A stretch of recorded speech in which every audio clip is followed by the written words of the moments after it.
மதுவிலக்கை வலியுறுத்தி நடைப்பயணம் மேற்கொண்டிருந்த காங்கிரஸ் மூத்த தலைவர் குமரி அனந்தன் திடீர் உடல்நலச் சோர்வு காரணமாக மருத்துவமனையில் அனுமதிக்கப்பட்டுள்ளார். இதுகுறித்து கூடுதல் தகவல்களை செய்தியாளர் நாகராஜனிடம் கேட்கலாம். நாகராஜன், வணக்கம். நாகராஜன், எந்த இடத்துல நடைப்பயணம் மேற்கொண்டிருந்தப்போ அவருக்கு உடல் சோர்வு ஏற்பட்டது? இப்போ அவர் எப்படி இருக்கிறார்? மணிமாறன், தற்பொழுது அவர் நெல்லை மாவட்டம் பாணாங்குளம் அதாவது நாங்குநேரிக்கு முன்பாக இருக்கக்கூடிய ஒரு கிராம பகுதி.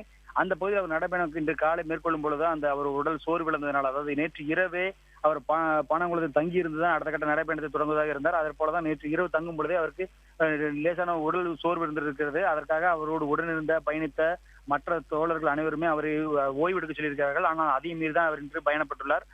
அதாவது இந்த பயணத்தை பொறுத்த வரைக்கும் அவருடைய இலக்கு என்பது, அதாவது மது விலக்கு நமது இலக்கு என்ற பெயரில் தமிழகம் முழுக்க இந்த மதுவை முழுமையாக ஒழிக்க வேண்டும் என்பதற்காக இந்த இலக்கிய செல்வரான குமரி அனந்தன் இந்த போராட்டத்தை தொடங்கியுள்ளார். அதற்காகத்தான் கடந்த 2015 வருடம் டிசம்பர் 25ஆம் தேதி இந்த ராஜாஜி மூதறிஞர் ராஜாஜி நினைவு நாள் சென்னை பாரிமண்டல நடைபயணத்தை தொடங்கினார். ஏற்கனவே 1967 முதலே பல்வேறு போராட்டங்களுக்காக, அதாவது இதே மது ஒழிப்பிற்காகவும் ஒற்றுமையான பாரதம் ஏற்படுவதற்காகவும் பல்வேறு போராட்டங்களை நடைபயணங்களாக மேற்கொண்டுள்ளார். அப்படி ஒரு நடைபயணமாகத்தான், அதாவது 11வது நடைபயணமாக இந்த நடைபயண போராட்டத்தை தொடங்கியுள்ளார். இதன்படி இன்று, அதாவது கடந்த 44வது நாளாக 7/2/16 நெல்லை வந்தடைந்தார். நேற்றும் அந்த சுற்றுப்பயணத்தை மேற்கொண்டு நெல்லை மாநகர பகுதியில் பல்வேறு பகுதியில் சுற்றுப்பயணத்தை மேற்கொண்டு இன்று 46வது நாளான இன்று காலை 9 மணிக்கு நெல்லை மாவட்டம் பாணாங்குளம் பகுதியிலிருந்து அந்த நடைபயணத்தை மேற்கொண்டுள்ளார். அதாவது இவர் குறிப்பிட்ட தேதியின்படி பார்த்தால் இன்னும் 3 நாட்கள், அதாவது 12ஆம் தேதி அவர் கன்னியாகுமரி சென்றடைய வேண்டும். அதற்கு இன்னும் 60 கிலோமீட்டர் தொலைவில் இருக்கக்கூடிய சூழ்நிலையில் தான் இவருக்கு அந்த உடல் சோர்வு, மூச்சு திணறல் ஏற்பட்டுள்ளது. மூச்சுத்திணறல் ஏற்பட்ட பிறகு அவரை உடனடியாக நெல்லை மாநகரில் இருக்கக்கூடிய ஒரு தனியார் மருத்துவமனையில் சிகிச்சைக்கு அனுமதித்துள்ளனர். அவரோடு உடனிருந்த தோழர்கள் தான் உடனடியாக அதற்கான ஏற்பாடுகளை செய்துள்ளார்கள்.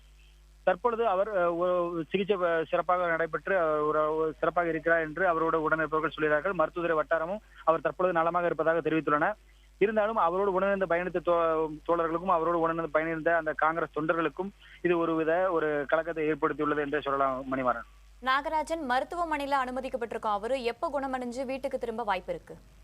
வேதவழி, அவரை பொறுத்த வரைக்கும் அவருக்கு எடுத்த கொள்கையில துடிப்போர் இருக்கக்கூடியவர் என்பது அவர் சொல்வது மட்டுமல்ல, அவரோடு உடன் இருப்பவர்கள் அனைவருமே சொல்வதுதான். எனவே அவர் கூற்றுப்படி அவர் இன்று உடல்நிலை சரியில்லாத போது கூட தான் தொடர்ந்து நடக்க விரும்புவதாகவும் நடக்க இருப்பதாகவும் தான் தெரிவித்திருந்தார். ஆனால் நடைபயணத்தை தொடரக்கூடாது என்று அவருடைய உடனிருந்த தொண்டர்கள் அனைவருமே வலியுறுத்தினார்கள். அதே போல அவரோட ஆதரவாளர்களும் இந்த நடைபயணம் தற்பொழுது இந்த சூழ்நிலையில் தாங்கள் நடைபயணத்தை தொடர வேண்டாம், சிறிய அளவு சிகிச்சை எடுத்துக்கொண்ட பிறகு தொடரலாம் என்று தெரிவித்துள்ளனர். எனவே மருத்துவர்கள் அடுத்த அழைக்கும் அவருக்கு ஓய்வுக்கு பிறகு அவர்கள் கூற்றின்படிதான் அவர்கள் வெளியே அனுப்பிய பிறகு, அதாவது நல்ல உடல்நலம் தெரிய பிறகு அவர் வெளியே அனுப்பினால் உடனடியாக மீண்டும் நடைபயணத்தை தொடங்குவதற்கான வாய்ப்புகள் தான் முழுமையாக 100% இருக்கிறதாக அவரோட ஆதரவாளர்களும் அவரும் தரப்பில் தெரிவிக்கப்பட்டுள்ளது.